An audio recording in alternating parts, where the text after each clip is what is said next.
It's summer holiday time on the island of Sodor. Holidaymakers come from far and wide to enjoy the beauty of the island. It's the busiest time of the year for the Fat Controller's engines. Thomas was excited. The Fat Controller had sent him to pick up a special to deliver to Dryor Airfield. "What have you got there?" tooted Percy. "A balloon," replied Thomas. "A party balloon?" asked Percy excitedly. "No," said Thomas. "This is a very special balloon," and he chuffed away. Soon, Thomas arrived at the airfield. And hot air was puffed into the balloon.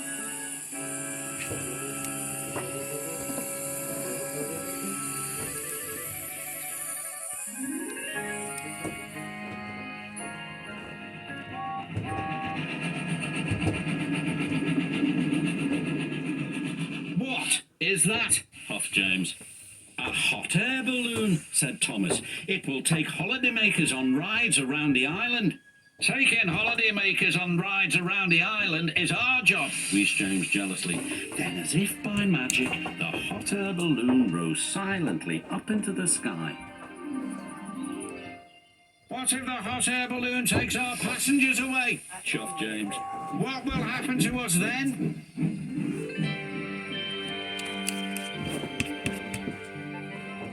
This made Thomas worry. Suddenly, he wasn't so excited about the balloon. The balloon could be seen by everyone on the island of Sodor. Duck gazed at it for so long, he ran into the back of Stepney. "Why, 'tis a floating basket with folk in it," said Donald. "Whatever will they dream up next?" said Douglas. James and Thomas were waiting at the level crossing. They were still worried about the hot air balloon. "If it takes our passengers away," chuffed Thomas, "there'll be no use for us engines." "Passengers should travel on trains," huffed James, "not in silly balloons." Then something big and round and red drifted straight towards them. "We're out of hot air," shouted a voice. cried James. "What's happening?" Crash! Bang! Wallop went the balloon and landed right on top of James. He was so scared he let out a huge burst of steam, which blew the balloon up again.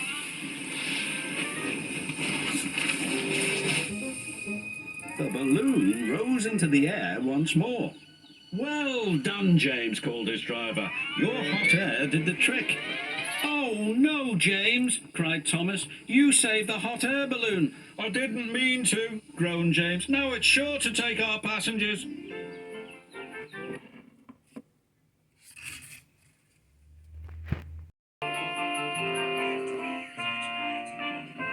Wherever James went, he could see the balloon carrying holidaymakers across the island. He felt he should be taking those passengers. Rails are better than hot air any day. James arrived back at the station. There were lots of people on the platform. The Fat Controller was waiting too. "Well done, James," he said. "But now the passengers will ride in the hot air balloon." The Fat Controller laughed. "You're right, James," he said, "but they will need a ride home in a train." James was delighted. The Fat Controller was right. The engines were busier than ever, taking holidaymakers to and from the airfield. Diesel, the new engine, was sulking. The trucks would not stop singing rudely at him. Whenever James sees the red balloon, he whistles and toots. And sometimes, when he's asleep at night, James dreams he can fly. He should be taking those passengers. "We'll ride in the hot air balloon." The Fat Controller laughed. "You're right, James," he said, "but they will need a ride home in a train." James was delighted. The Fat Controller was right. The engines were busier than ever, taking holidaymakers to and from the airfield.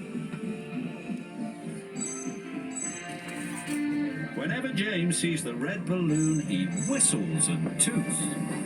And sometimes, when he's asleep at night, James dreams he can fly too. just like the red balloon.